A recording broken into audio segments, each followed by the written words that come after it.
Vincent Hervouette. Bonjour Dimitri, bonjour à tous. Alors vous revenez ce matin sur la réélection du vétéran des chefs d'État. Et ça fait 43 ans qu'il règne sur un petit pays d'Afrique centrale. Il s'appelle Teodoro Obiang, c'est le président de la Guinée équatoriale. Vous connaissez l'histoire, la légende. Au soir du scrutin, il y a le ministre de l'Intérieur qui vient au palais donner les résultats. Le président est tendu, le ministre lui dit bravo. Vous êtes réélu, seuls 0,3% des électeurs n'ont pas voté pour vous, que voulez-vous de plus? Et le président lui répond leur nom et les adresses. Teodoro Obiang Nguema remporte pour la 6e fois l'élection présidentielle en Guinée équatoriale avec 99,7% des voix. C'est mieux qu'en 2016 où il n'avait obtenu qu'un modeste 93%. La vanité vient avec l'âge. En 2009, 95, en 2003, 97%, en 1996, 97 encore. Il faut remonter à 1989 pour trouver un score encore plus rutilant.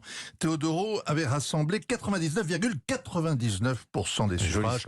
Il n'avait même pas eu à bourrer les urnes, il était le seul candidat. Teodoro Obiang est une caricature, c'est le vétéran des chefs d'État élus.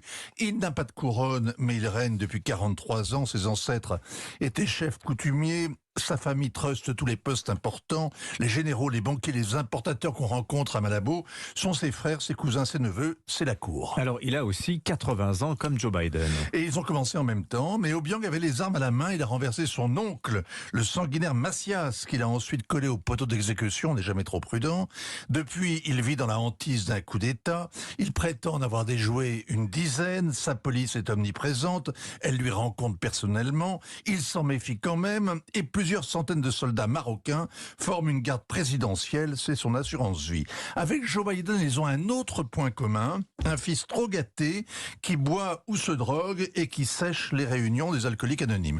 Contrairement à Hunter Biden, Teodorino Obiang a l'avenir devant lui.